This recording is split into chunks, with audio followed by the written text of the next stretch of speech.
এই 10টি খাবার হার্ট ব্লক হওয়ার জন্য সবচেয়ে বেশি দায়ী, কিন্তু তারপরেও আমরা বাঙালিরা এই 10টি খাবার সবচেয়ে বেশি পছন্দ করি। প্রিয় দর্শক, আজ খুব গুরুত্বপূর্ণ একটা বিষয় নিয়ে আপনাদের সামনে হাজির হয়েছি। আমার বিষয়টি হলো হৃদরোগ এড়াতে যে 10টি বাঙালি পছন্দের খাবার আপনাদের অ্যাভয়েড করা প্রয়োজন, বর্জন করা প্রয়োজন, তা নিয়ে আলোচনা করব। কেননা আগে হয়তো শুনে থাকবেন যে বয়স 40 থেকে 45 হয়ে গেলে কারো হার্ট অ্যাটাক হচ্ছে, কিন্তু বন্ধুরা ভয়ঙ্কর বিষয় হচ্ছে 20 বছরের যুবকও এখন হার্ট অ্যাটাকে মারা যাচ্ছেন। এর কারণ রক্তে কোলেস্টেরলের পরিমাণ বেড়ে যাওয়া।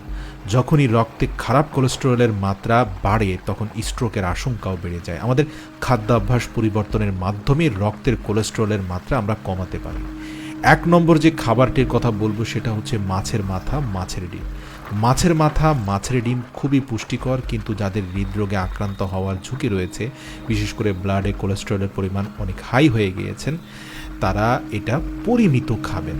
এই খাবারটা অনেক বেশি খেয়ে ফেলবেন, সামান্য পরিমাণ খাবেন, প্রয়োজনে না খেয়ে থাকবেন। 2 নম্বর হচ্ছে চিংড়ি মাছ। হৃদরোগে আক্রান্ত হওয়ার জন্য একটা গুরুত্বপূর্ণ খাবার হলো চিংড়ি মাছ। বিশেষ করে চিংড়ি মাছের মাথাটাতে থাকে ভয়ঙ্কর রকমের ফ্যাট, অর্থাৎ কোলেস্টেরল।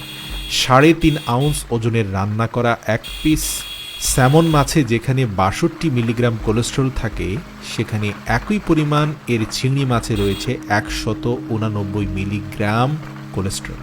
সুতরাং বন্ধুরা, আপনাদের চিন্তা করতে হবে যে আপনি কোন মাছটি খাবেন, চিংড়ি মাছ খাবেন নাকি অন্য কোনো মাছ খাবেন।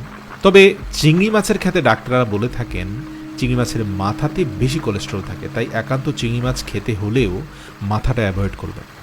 3 নম্বর হচ্ছে ঘি। বিশুদ্ধ ঘি কিন্তু অনেক উপকারী স্বাস্থ্যের জন্য, তবে দৈনিক আধা চামচ থেকে সর্বোচ্চ 1 চামচ। যদি হৃদরোগ থাকে তাহলে আধা চামচের থেকেও কম।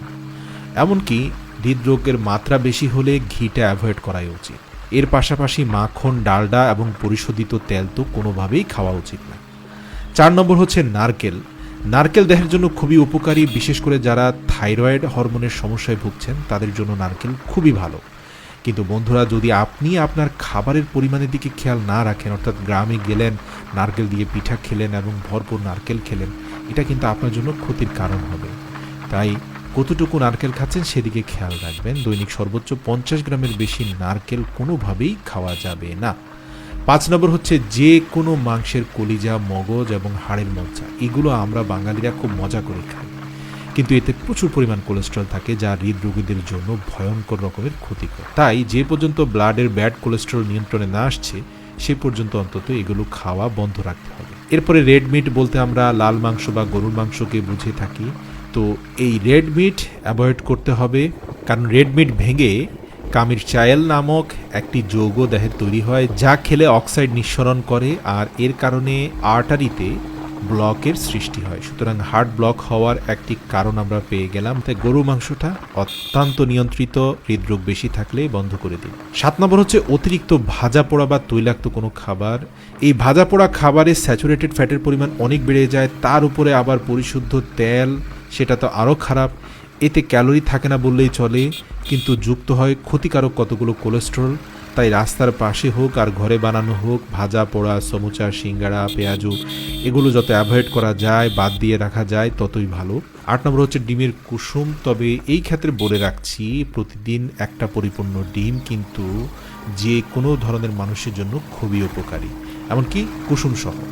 কিন্তু আপনি যদি 1-এর অধিক ডিম খান, সেক্ষেত্রে আপনার মাথায় রাখা উচিত যদি হৃদরোগ থাকে সেক্ষেত্রে আপনি একটা কুসুম খাবেন আর বাকি ডিমগুলোর শুধু সাদা অংশ খাবেন। চিনি দিয়ে মিষ্টি করা যে কোনো খাবার হার্ট অ্যাটাকের জন্য ঝুঁকিপূর্ণ। আপনি আপেলের মিষ্টি খান, আনারসের মিষ্টি খান, কোনো সমস্যা নেই, কিন্তু চিনির মিষ্টি আপনার জন্য অত্যন্ত ক্ষতিকর।